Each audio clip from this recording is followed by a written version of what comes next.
Hey, you guys, coming to you straight from the salon. As promised, bringing you a really quick video to teach you 3 different ways that you can test the porosity of your hair. Okay, so porosity meaning how much moisture your hair will or will not absorb. Okay, so just to go over the differences, there are 3 different levels of porosity. There's high porosity, medium porosity, and low porosity. If you have low porosity, that means that your hair is not porous and that you don't have lots of holes in your hair, so it has a harder time accepting moisture. If it's medium porosity, then that means it has some pores, but it's not terrible, but it also isn't it's not non-porous, so it does an okay job accepting moisture and retaining moisture. And then high porosity means that your hair is highly porous. There are a lot of holes and pores in your hair.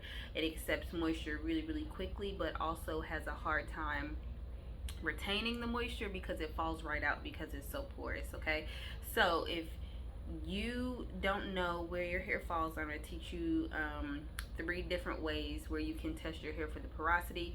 The reason this is important is because it really can help you get on target for what you need to be doing to maintain the moisture in your hair and thus having the healthier hair that you want. So, number 1, let me grab a little notebook. All right, so for porosity test number 1, is called the water test. And what you do, in like a small glass or bowl of water, so that you can see your hair, how it observe how it reacts to the water. You're gonna take a strand of hair that you've brushed out or pulled out, whatever, but you just need one strand of hair. You place it in your glass of water or your bowl of water, and you're gonna observe whether it floats on top, hovers in the middle, or sinks down to the bottom. If it hovers on top, then that indicates that it's not absorbing water and that your hair is more likely low porosity.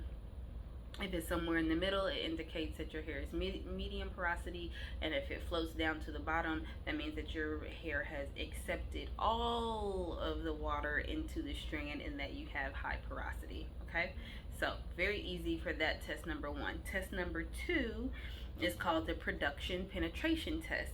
So what you will need for this particular test, you don't have to pull out any strands or find a strand in your hairbrush.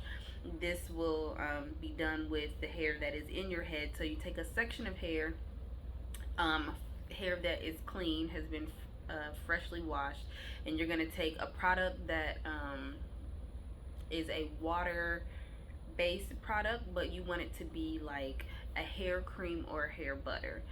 And I know a lot of us, I know me especially, I have had experience with certain products that just don't seem to absorb into my hair.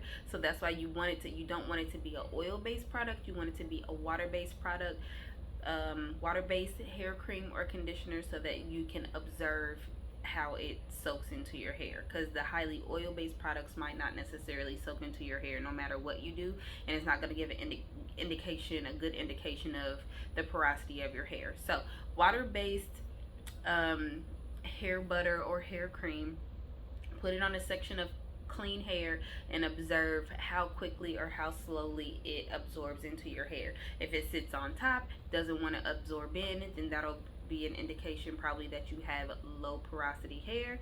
If it sucks in really quickly, then that might be an indication that you have high porosity hair. Okay, test number 3 is the strand stretch test. So this one more so is, to me, more for like the elasticity of your hair, but the porosity and the elasticity of your hair definitely go hand in hand. So if you can test the elasticity of your hair, then you could potentially get some answers about the porosity of your hair. So what you do is you take a strand and you stretch it. And so when you stretch a piece of hair, you can stretch it to almost its max. You want to try not to make it snap immediately, but stretch it to it's almost as at its max, and then let go of one side and see what it does. If it snaps back really quickly, goes back to the original length and texture, then that's an indicator that it is low porosity. If you let it go and it like shrinks back, I mean, and really probably a better way to do this, and like place it down on a surface and watch what it does. If it shrinks back really quickly, then that's an indicator that it's low porosity. If it goes back and it's like like an inchworm, then that's more of a medium, but it does eventually get back to the original length, then that is an indicator of medium porosity. And if that thing is tired, I be calling hair tired all the time, but if it is so tired that it's like I'm not moving, I'm not budging, I'm gonna stay stretched out, then that is definitely an indicator of high porosity and some damage for sure. So those are the 3 different tests that you can do: the water test, the product penetration test, and the stretch test. So you guys give it a try. It'll definitely help you go in the best direction for what you need to do for your conditioning. All right, see you guys next time. Thanks for coming.